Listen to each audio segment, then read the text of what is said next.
All right. Good morning and good afternoon, everyone. Thank you for joining us today for the Develop and Deploy Modern Cloud Applications webinar. Today's webinar will be presented by our Solutions Architect Extraordinaire, Ed Ip. At the end of the presentation, we'll also have a Q&A portion, so please do provide all your questions ahead of time in the chat box to your right. Any questions that are not answered, we'll be sure to follow up with after the webinar. Again, my name is Jay Martin. I'm the marketing manager at ClearScale, and I am happy to assist with any additional documentation or contacts should you be interested in learning more after today's presentation. For those unaware of who ClearScale is, we are an AWS Premier consulting partner that specializes in cloud-native systems integration, strategic consulting, and application development. The company offers cloud consulting, cloud migration, app development, and modernization services, as well as a variety of data engineering services to a wide range of customers, from startups all the way to large enterprises and public sector organizations. Some of the clients that we've served include GoPro, Samsung, HP, Salvation Army, which we'll learn more about today, and many, many more. We are headquartered in San Francisco, but we have multiple offices throughout the US to help serve you. So without further delay, I'd like to introduce you to Ed Ip, one of our fantastic solutions architects here at ClearScale. Ed, if you would just provide a bit of your background and then we'll get started. Yeah, thanks, Jay. And thank you, everyone, for joining today. As Jay had said, my name's Ed Ip. I'm one of the solutions architect here at ClearScale. A bit about my background. I started as a software developer about a hair over 20 years ago, let's say, in both .NET and Java. And prior to joining ClearScale, I've spent quite a few years leading project teams to refactor and migrate everything from classic ASP applications, for those of you that remember what those are, and monolithic Java applications to become cloud native. So I have quite a bit of hands-on experience on the things that you need to do as well as things that you want to think about. And today's agenda, we're going to talk about the key drivers on why we see companies moving to the cloud. What are the industry trends? Things that you want to think about when you're optimizing your application when you want to move it to the cloud. And then the leading technologies that folks are using as they become more and more cloud native in terms of containers and serverless. Now, one thing I want to mention is that a lot of the concepts we're going to talk about today are cloud agnostic, right? All cloud providers have the same concepts now, have most of the same, I wouldn't say all the same technologies, but they have the same concepts. So what I talk about in terms of concepts, you can take them to really any cloud providers. However, with having said that, ClearScale and myself, we're very focused on AWS. So often, if we need to pull in the name of a technology to set context, it will be I'll be naming AWS services.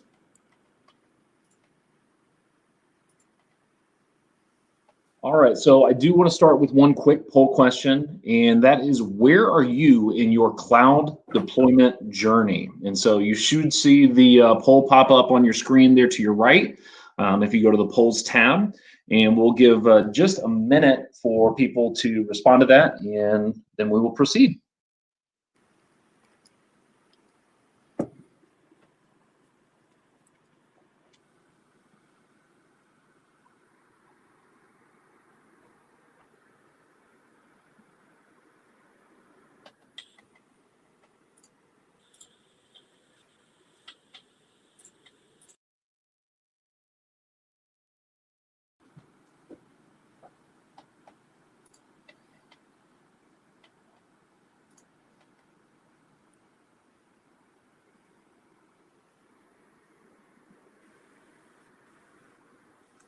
All right, Ed, it looks like we have a decent mix of responses here from haven't started to 5 to 10 plus applications, as well as nearly completely cloud. So it looks like we have a nice mix of attendees here today. Certainly we'll be doing a handful of polls today, so I will make sure to alert those to get some great answers and intel so that we can answer your questions and follow up with great content as we move forward. Yeah, and that's great. I see. We certainly have some veterans in today's webinar.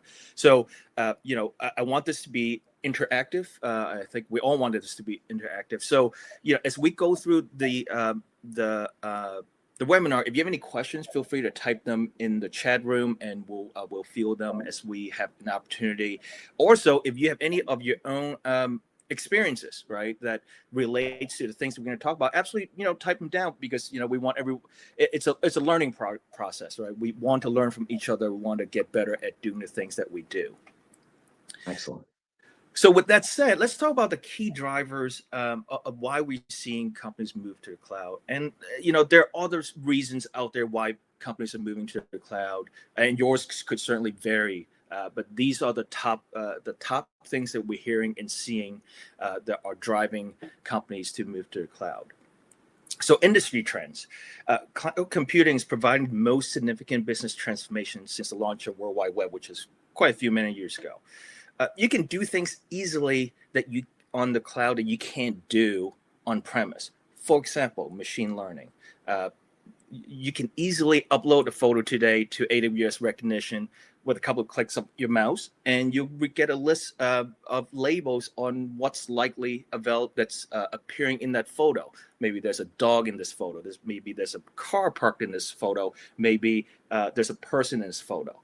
Those are not things that you can easily do on premise, because you not only do you have to figure out which applications you're going to use, you have to train all the models. A lot of those things are already figured out, so you can accelerate whatever it is that you're trying to do. And because of all these exciting capabilities, and these are really pretty fantastic capabilities, cloud computing is expected to grow by 17% in 2020. Increased trust. Almost 70% of the enterprises are moving business critical information to the cloud because it's reliable and secure. So let's talk about reliability first. Your applications can be deployed to multiple regions closest to your customers, and multiple availability zones within those regions to provide almost instant high availability.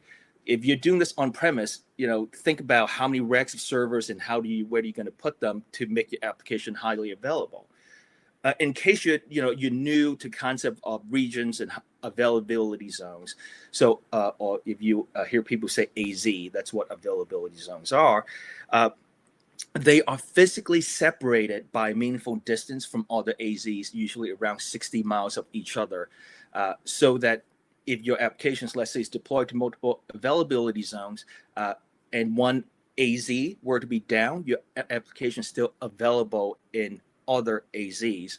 And I hear some customers saying, well, how would I be able to fail over? Well, there's techniques for that. For example, you can use an elastic load balancer. It knows which AZ is still up, and it will continue transmitting connections to the available AZs, and just stop transmitting to AZs that's no longer available. So those are the things that you can do easily, and I like to say you can sleep peacefully at night knowing that your application is up. And then if you're familiar with AWS, and it sounds like, I think most people probably would have heard of the service called S3, or Simple Storage Service. It's an object store, think like files. It has a stated 11 nines of durability, so think like 99 point, and 9 more nines of durability behind it. If you do the math, it means that if you store 10,000 objects or 10,000 files, you may expect to lose one of them every 10 million years. That's some durability. And you can't say that. You can't get that same fuzzy feeling, right, about the file server that's sitting in your data center. You just can't get that. And of course, some may argue that cloud is insecure because we constantly hear about data leaks, in the news. Marriott lost, however many millions of records. That's, if you really think about it, it's not the underlying infrastructure that is insecure. It's how the companies have, how our application and our provisioning of the infrastructure that's insecure. There's also ways about that, and there's a lot of best practice out there to mitigate some of those security issues, including minimizing your service area, have public and private subnets. Those are things that we can certainly talk about beyond this webinar. But I don't, I usually hear customers say, "Well, cloud is scary because everything is out there." There's ways to mitigate those issues. Edit agility. So you can, traditionally on premise, if you want to get new servers, right, you need to grow. You have to submit fundings, you have to wait for approvals, you have to wait for shipping, and then you have to wait for installation.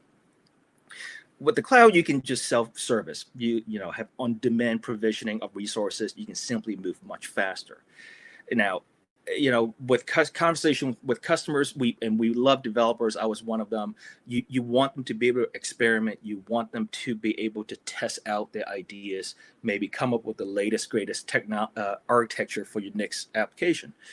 Well, we hear a lot of customers say, "Well, that's scary. If I hand over the key to the kingdom, my developers will launch all these crazy services and large instance types, and I'm just burning money."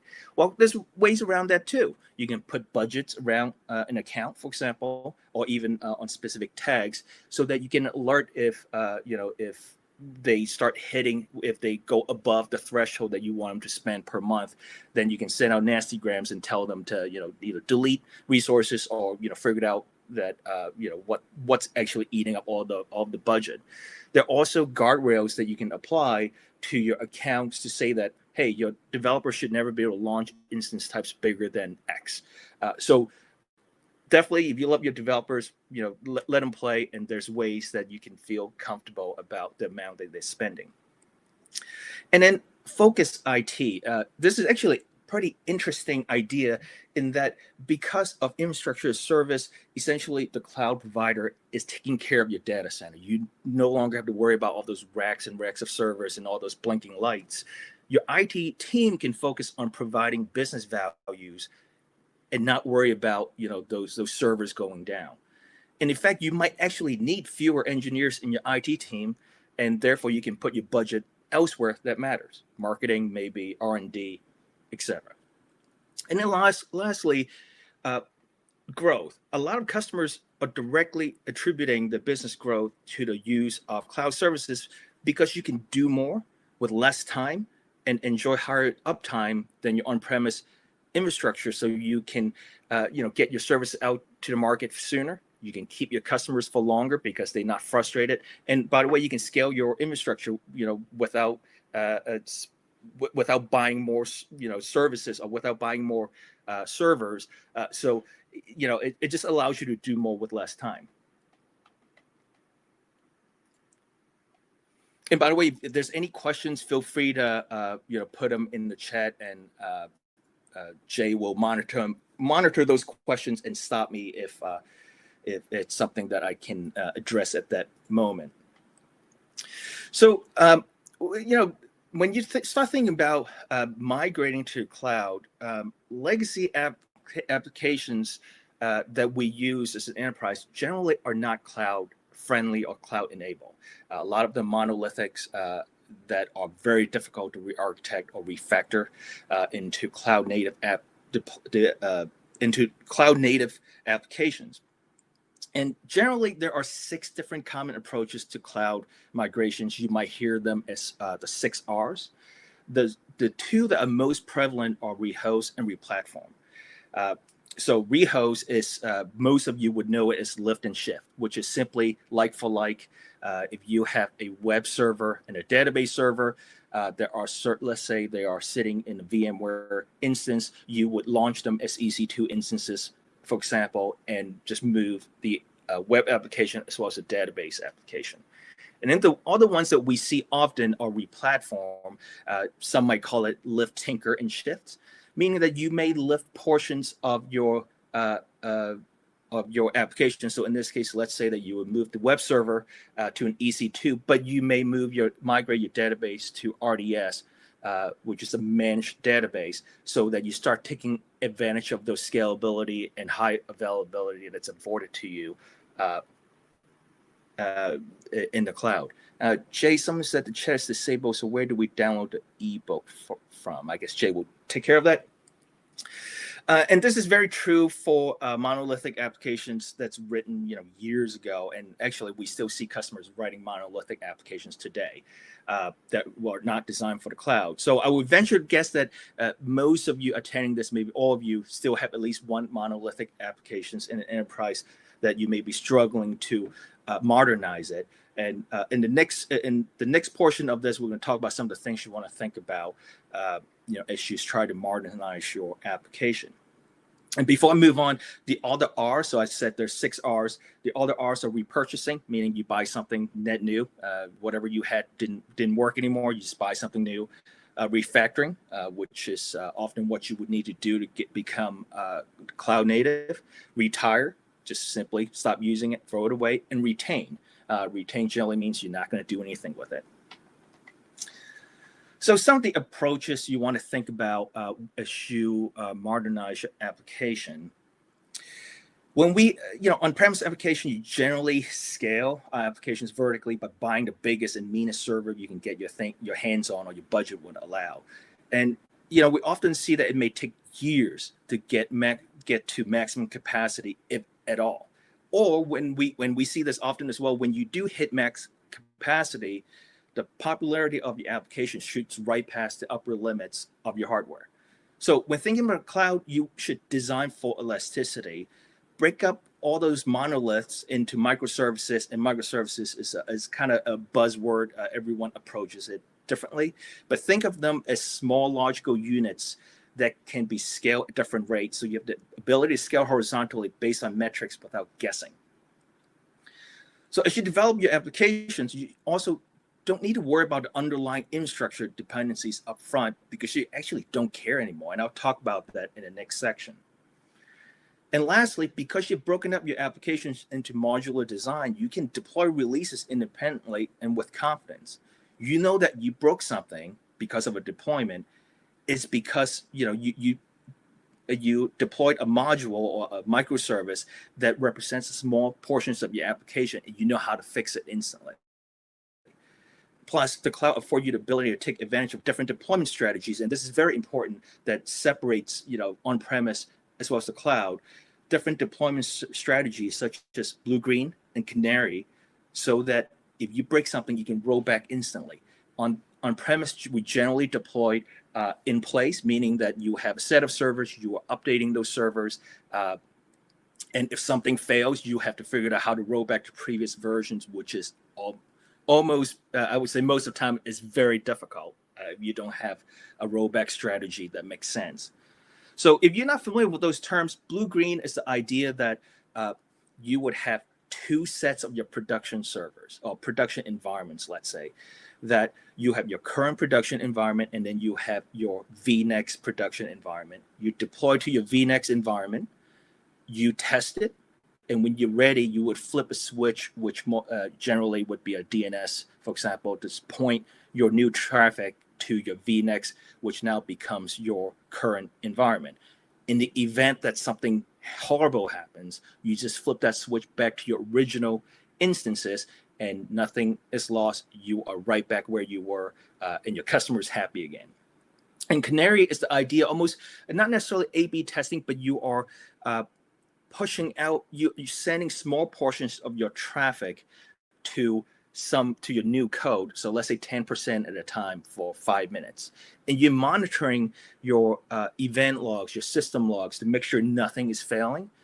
And so if everything looks good, you gradually increase the traffic that's going to your new code until you're at 100%. And similar to blue-green, at any moment, if it's not looking good, you just flip that switch and you're right back where you were. If you try these things on premise, you're going to find yourself buying a lot more hardware to support this, or having a lot more VM instances to support this. And so money is one thing, but the problem also becomes the notion of configuration drift. Because you have fixed instances that you're constantly upgrading in place, eventually those instances will start looking different from each other, just the nature we're doing things. Whereas in the cloud, you are more than likely using something called infrastructure as code, where every time you're deploying, these are net new instances. They look exactly like how you had design them to be every single time. When you don't need them, you destroy them, and you don't never have to worry about configuration drift.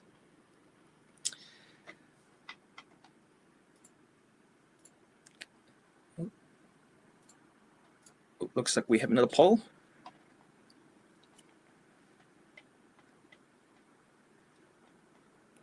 So which element of cloud native approach would you want to learn most about?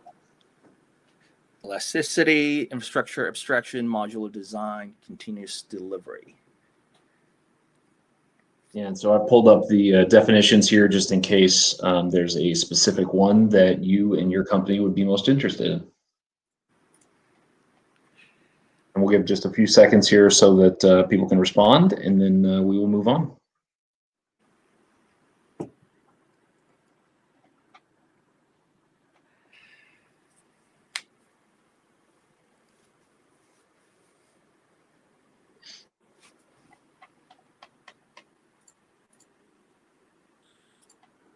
Early results are showing infrastructure abstraction and continuous delivery as the most interesting. Ed, any thoughts on that? No, that's very cool. I think, yeah, those are continuous delivery. It's a pain point for a lot of folks, even those that are becoming more and more cloud native. Because, if you think about continuous delivery, you really start talking about DevOps, and DevOps is more of a culture than it is a set of tools. So, yeah, that makes sense. We continue to see a lot of our customers that struggle in that area. So that makes sense. And infrastructure abstractions, we'll certainly be talking a bit about that when we get to containers, which is in the next section. Excellent. All right, so we're halfway through. So in the next sections, we're going to talk about containers and serverless, which are the two concepts that are key to becoming cloud native. So let's talk about containers first. So I'll read you the text and I'll explain in layman's term what really is. So containers package applications and services in an operating system level virtualization. They isolate applications execution environments from one another and share the underlying OS kernel. The resources of an operating instance is dynamically divided among one or more isolated containers that are deployed to that instance. Each of these containers can have unique writable file system and resource quota. Okay, so that's a lot of words. So the best way to visualize what containers are, if you're not familiar, is really the picture that's in this slide. I think if you've ever seen those tanker ships that are moving hundreds, if not thousands, of these storage containers. Imagine if the ship is your operating system, your OS. It has fuel, it has electricity, it has water, it may some workers. And when your containers need fuel and workers, let's say, they just borrow from the ship. And when those resources, when they're done with their job, they return the resources back to the ship if that's what the container is supposed to do. And all of this is happening dynamically. All the containers are borrowing and returning as they go. And so you can start to see that how you don't need you're not dedicating finite resources to a service that may not be doing a whole lot. It only needs what it needs when it needs it. So I think a lot of us have services that are infrequently used. Think like Twitter, for example, right? When you log in once and it remembers you forever. So you don't need to give it a whole lot of resources, but in the traditional design, especially monolithic, you gave everything all the resources because you don't know. So let's use that API service where it may be called once a month, once a week at all. Traditionally, you would still say, you need handful of CPUs and maybe a handful of RAM just because that's what it needs for it to stay up. But in the container world, it borrows from the ship when it needs it. You don't need to pre-allocate. You do need to tell it how much it can consume, but yeah, you don't need to pre-allocate. And a good orchestration, container orchestration system, such as Kubernetes, and I'll talk about that in a second, would know how to give resources to this container. And Kubernetes is really now the de facto way of orchestrating your containers. There are other services in AWS, such as you might have heard Elastic Container Service, or ECS. But again, Kubernetes is really the de facto way of orchestrating your containers.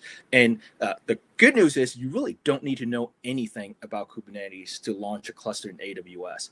Now, I've seen customers struggle for weeks, if not months, trying to do this on premise because there is absolutely a lot to do. But in AWS, you can click a couple of buttons and you'll have a cluster in 15 to 30 minutes, depending on what you're trying to provision. So that's pretty exciting. Now, having said that, operating a cluster is a whole other conversation. We can definitely talk more about that, but that's not the focus of this session. So let's talk about the features and benefits of containers. Faster application development. Containers are really natural fit with DevOps to build, test, and deploy your application. It is also an excellent way to version your application because all of your images has to go into what is called a container registry. So in AWS world, there's ECR. You could use Docker Hub, amongst other things. And I talked about deployment strategy just a couple of slides ago. This is another way you can roll back your application if you need to, because containers can be immutable, meaning that you cannot change a version of an image once it is in the registry. So that means that if you are on version 2, just deploy version 2 of an image, and something's gone horribly wrong, you can go back and deploy version 1 of this image, and that has not changed on you at all. This registry now becomes your source of truth about your application. Greater efficiency. We have talked about design for elasticity earlier, and containers a logical unit that you can scale independently with ease. Think like Netflix. I think everyone here knows who Netflix is. There's thousands of microservices under the hood. They can scale those services to play you a video and sign up services independently. Being the cloud is like a utility. You use what you use. There's no need to scale up, sign up services when everyone in the world has already signed up. Maybe when we first, unfortunately, forced to stay home, everyone was signing up, so they scale that up too. But that's really the magic of where containers and cloud go hand in hand. Portability and consistent operation. I'll talk about these bottom two together. A few slides ago, I've said you really don't care about underlying infrastructure. That's because the containers are packaged with everything it needs, including the OS. If you ever look at how a container is constructed, the first line is you tell it which operating systems it's supposed to operate on. Most of the containers in the world are running on Linux, so your container doesn't really care if you the underlying the ship, if you will, going back to the ship story. It doesn't care if your ship is a Red Hat ship or a CentOS ship. It really doesn't care because it has everything it needs, and because it has everything it needs, you don't have to worry about the configuration drift I talked about earlier between your environments, because your container is going to behave exactly the same every single time, regardless of where you deploy it to. So those are, as a developer over the years, we struggle with the idea of, man, what if it doesn't work in production? Because it's very possible that production looks nothing like dev. We all know that. You don't have to worry about that anymore. It works exactly the same every single time. Oh, looks like we have another poll. So which benefit of containers would be most helpful for your business today? Faster app development, portability, greater efficiency, consistent operations.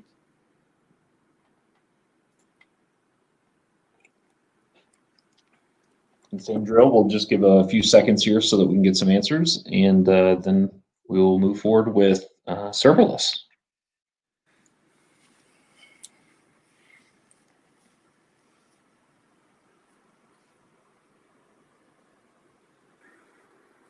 All right, interesting results, at least from my side, Ed, as we're seeing portability, greater efficiency, and consistent operation, all even, but nobody really leaning towards the faster app development side.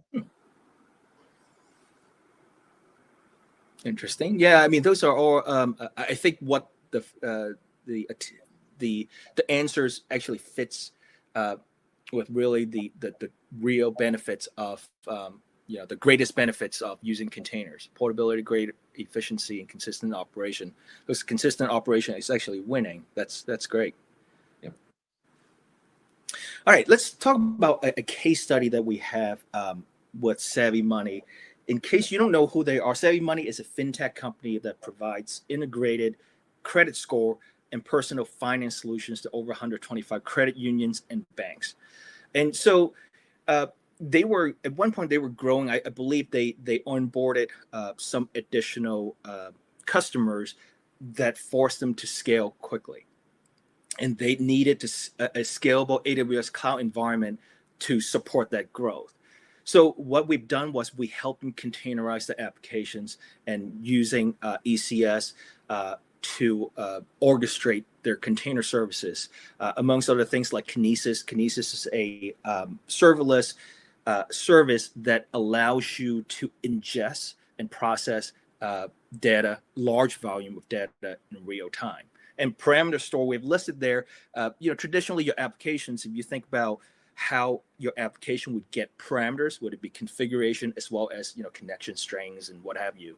You would look at a config file, or you may read from a database, which becomes a situation of chicken and eggs. How do I get to the database if I don't know the connection strings? So parameter store is a secure way to store those parameters, configurations, if you will, that you would traditionally stuffed into a database or a config file.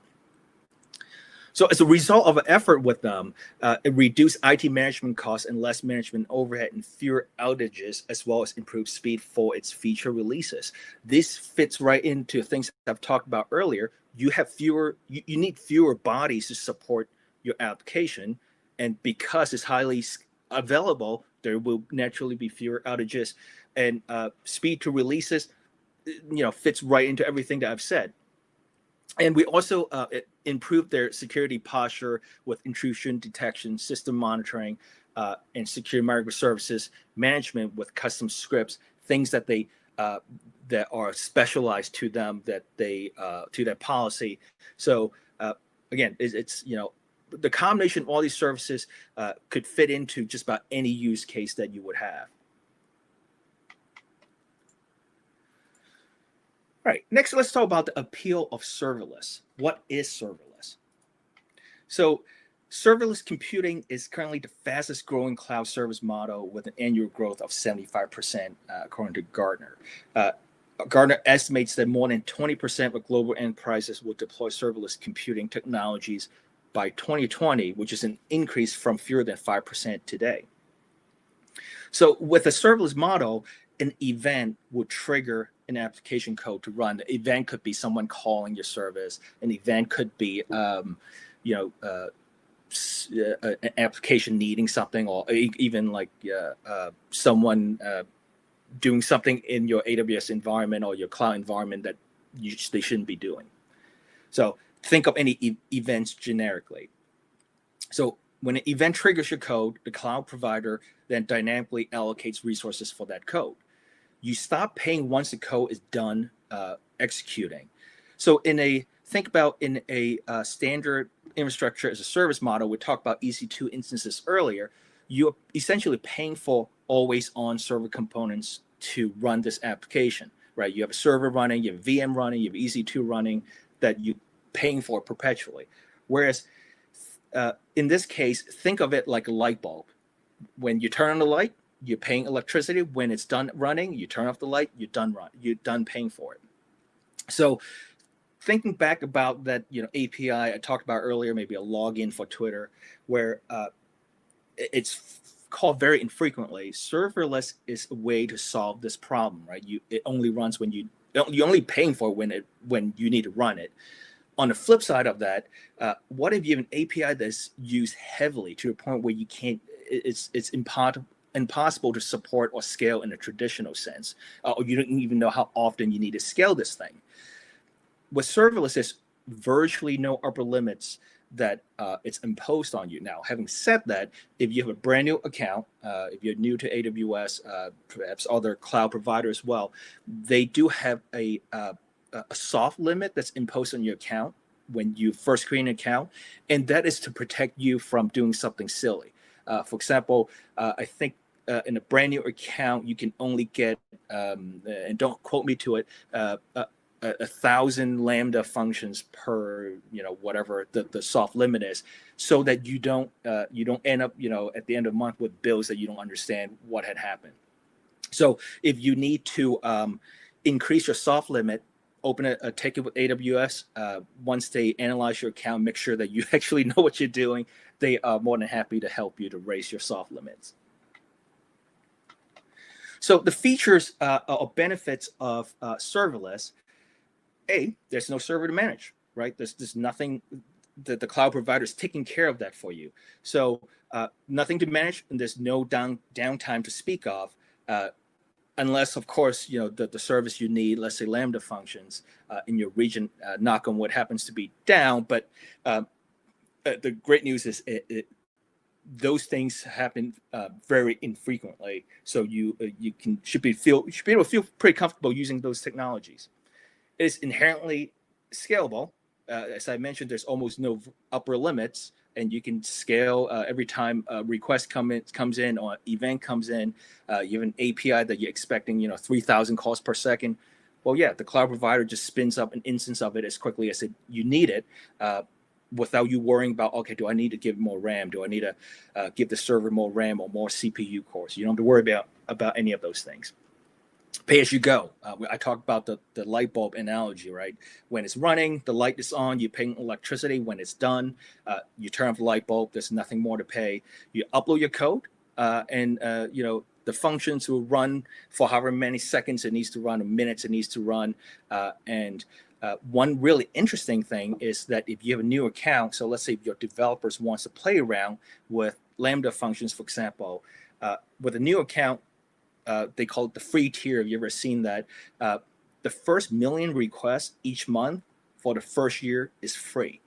So if anyone of you are familiar with a company called Cloud Guru, they are a online cloud training provider that, if your developers want to get their certification, they might buy training from there. I'm not plugging them, by the way, but using them for this example, their entire website is built on Lambda functions. So if you ever hear or talk to the owner of the company, he'll be the first to tell you that they actually did not get a bill, or they've gotten a very small bill from AWS the first year they were in existence. That's pretty appealing. And lastly, faster deployment. There's nothing to patch. There's no service for you to deal with. You just upload your code, and the cloud provider will figure out what to do from there. All right, I think this is maybe the last poll. On That's a scale of 1 to 5, how appealing are these serverless computing benefits to you?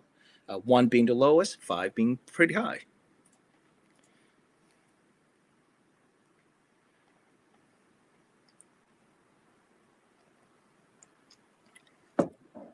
Oh, very high. That's awesome.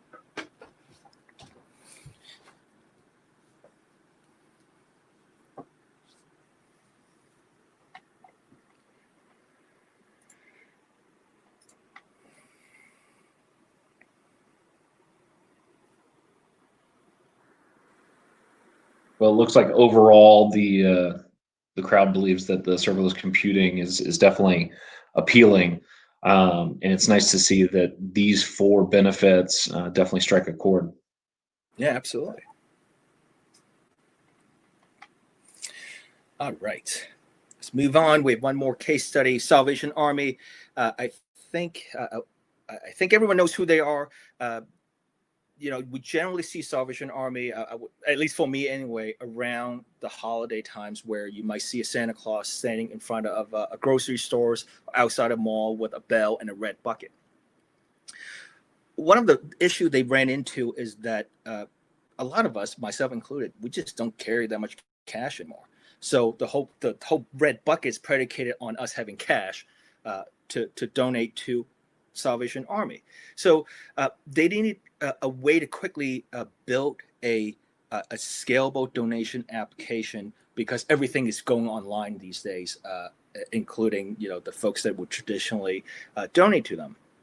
So we use serverless computing. We use API gateways and Lambdas and CloudFronts. CloudFronts is a CDN, or content distribution network that gets your content closer to the edge. If you have ever heard to the edge of the network, so that it's even closer to your customers, so that they can get to it faster without reaching all the way back to wherever your application is.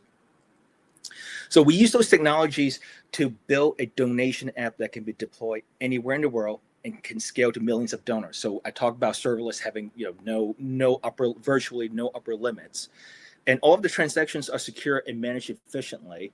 And these serverless architecture keeps costs low while allowing for simplified publishing, monitoring, and maintenance. Keeps the cost low because you're only paying for what you use. And I talked about how you just upload your code and the cloud provider will figure out what to do with it from there on. So I'm going to talk briefly about some of the technologies that you might hear about in terms of serverless and container. The first one is AWS Fargate. That's relatively new. I would say maybe 2 years old or so. Traditionally, even with Kubernetes clusters or ECS clusters, they are still backed by EC2 instances. They're still backed by servers. Whereas with Fargate, and by the way, EC2 instances, however great they are, they can go down, right? At the end of the day, they are just a virtualized instance of a server. Whereas with Fargate, AWS has solved that for you. When you want to launch a container, you just tell the orchestration platform how much CPU and RAM this container should get, and Fargate would, and how many replicas or how many instances of this do you want, and Fargate would take care of all of that for you. There's actually no EC2 instances under the hood, and if and when you have a container that goes down, Fargate will bring up another one auto-magically, just because it's pretty awesome. Lambda functions, I've used that extensively throughout this talk. It runs code with zero administration, which means, again, you have nothing to provision. There's no servers to manage.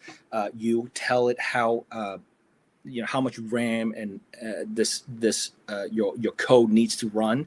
And by the way, the way it charges you is the duration and the RAM that it needs to run. It's a little bit of tidbit that most developers or engineers out of the gate, they would choose something, if they are conservative, they would choose something really small, like the smallest amount of RAM. And if they're not conservative, choose the largest amount of RAM that it's available to them. Often, one interesting thing about Lambda is that, and a lot of things in the cloud as well, is that what appears to be more expensive might actually be not. So I want to actually give you a quick example. I have a customer who's using older instances of EC2s because he believes they're spot instances, which is a whole other thing, but he believes they're cheaper. But we actually proved that with a newer instance type that is appears to be more expensive, but it ran the job in 25% of the time it took an older instance. So therefore, he's actually saving a lot more money. So really think about the economies as well as the performance of the technologies you're choosing, so that you actually maximize your dollars when you're in the cloud. But anyway, back to Lambda, digress.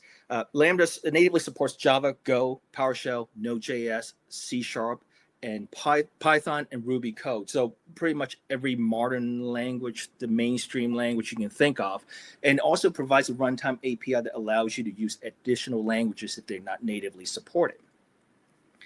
Amazon Aurora, it's a database. It combines the speed and availability of high-end commercial databases with the simplicity and cost effectiveness of open source databases. It currently supports, comes in the form of PostgreSQL and MySQL. And recently, AWS has introduced the idea of serverless Aurora that can spin up and down on its own. Think about how it's infinitely scalable as well as highly available. It's pretty appealing, especially if you need to scale your database in real time along with your applications. Next is EventBridge. The serverless event bus connects apps using data from your company's own applications, software as a service apps, AWS services. Think, back in the days, or even now, really, you might have something like MuleSoft or Microsoft BizTalk that are bridging all of your different events and your data movements. There's a managed service that can do that now, so you don't need to deal with traditional applications in that sense. Amazon SNS, or Simple Notification Service, you can use it to publish or fan out your messages to numerous subscriber endpoints for parallel processing, if that's a use case for you. Or you can, as the name implies, Simple Notification Service, you can use it to notify your team. For example, let's say if you have intrusion detection and it detected something, you can use it to send a text message to your team's phone, or so that they can jump in and see what's going on. Or if you have something happening in your application, for example, a user sign up, you want to send them an email to say welcome, you can use this service as well. And lastly, Amazon API Gateway. It makes it super easy to create, publish, maintain, and monitor and secure your APIs at any scale. So think like traditionally you might have a web server that's answering API calls. Well, you can't scale that. You can only scale that to a certain point. Whereas API gateways, it's serverless. It scales on its own. It goes as fast as you need it to go. All right. I think this is the last Rio slide. Obviously we have to plug ourselves a little bit. So as Jay had mentioned at the beginning, we are a premier partner with AWS, which means that we have access to a lot of funding opportunities to help you accelerate whatever that you need to do. Most of the, help you accelerate your efforts getting onto AWS with as little, we try to help you with so that to minimize your out-of-pocket expenses. And here's some of the offerings that we want to mention from this session. Is one of them Serverless Immersion Day. It's a one-day workshop, could be anywhere from 4 to 8 hours, where with the combination of lectures and labs, will give your team an opportunity to play around with serverless technologies in a guided fashion, so that kind of whet their appetites. They can get a feel for what it can do, and that would help you accelerate your internal efforts. Serverless assessment, that's us, looking, if we can ever leave the door these days, we'll come hang out with you potentially, or we can do it over Zoom anytime, where look at your architecture, your application architecture, and give you some guidance and recommendations on how you can take advantage of serverless technologies. Serverless proof of concept, I think that's pretty self-explanatory. Based on your parameters and use cases, we can quickly build a POC or even MVP using technologies, serverless technologies, so that we can get you going as quickly as possible. And then serverless refactoring and full-scale application modernization, I think those are fairly straightforward and self-explanatory. And lastly, full-scale data store modernization. We can take advantage of serverless technologies. We can help you take advantage of serverless technologies to transform your disparate and siloed data into data lakes into a single data lake, so that you have a good view of all of the information that helps you make business decisions. With that, Jay, were there any questions that were asked throughout the session? Absolutely. So I've got a few here, and certainly if you have thought of any other questions, please go to the Q&A section and fill out your question, and I'll make sure to have Ed cover that. But I'm a Microsoft shop. What should I consider for containers and serverless computing? Yeah, that's a good question. So if you're a Microsoft shop, more than likely you're writing in .NET, .NET Core, which is after .NET 4 or 5. I don't remember the timeline that became available, but the idea behind .NET Core is that you can containerize that application and it actually runs on top of Linux. So and the beauty of that is that it's not because it can run on Linux, it's because you don't have to pay licensing anymore. A lot of companies, including some of the companies I've worked for in the past, we were actively trying to get out of Microsoft. Not to knock Microsoft, it's because we licensing became more and more complex and expensive for us. So we were looking for ways to not, pay that, for lack of a better word. So being able to run on Linux servers, there's no licenses, and it simplifies a lot of your workflow. In terms of serverless, as mentioned earlier, Lambda functions, for example, can run with .NET, with C#. So things that you already know how to write, so you can take advantage of that right away. Excellent. Another question. I'm just getting started. What should I think about before engaging in serverless and containerization? I would think about how to think about the application architecture.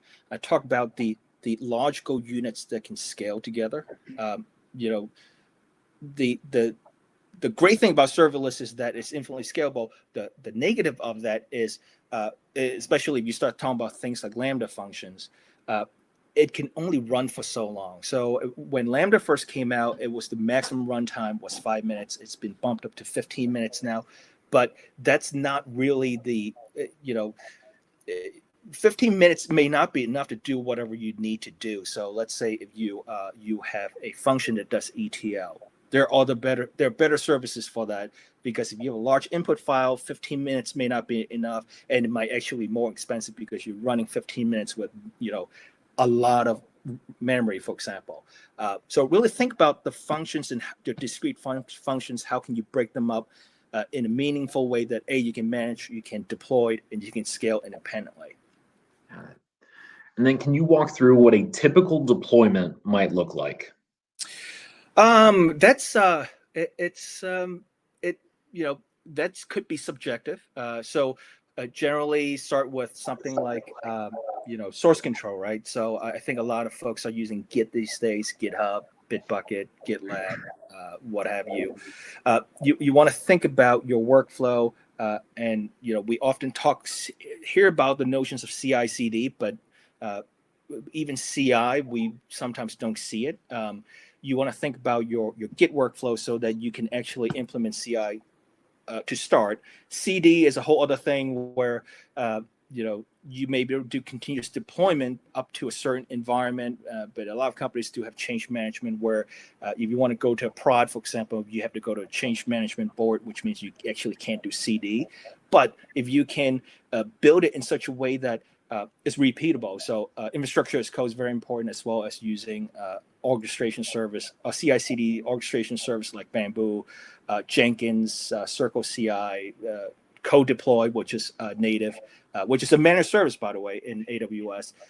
And you build it so that you can press a button and it will deploy consistently every single time. That's a great starting point.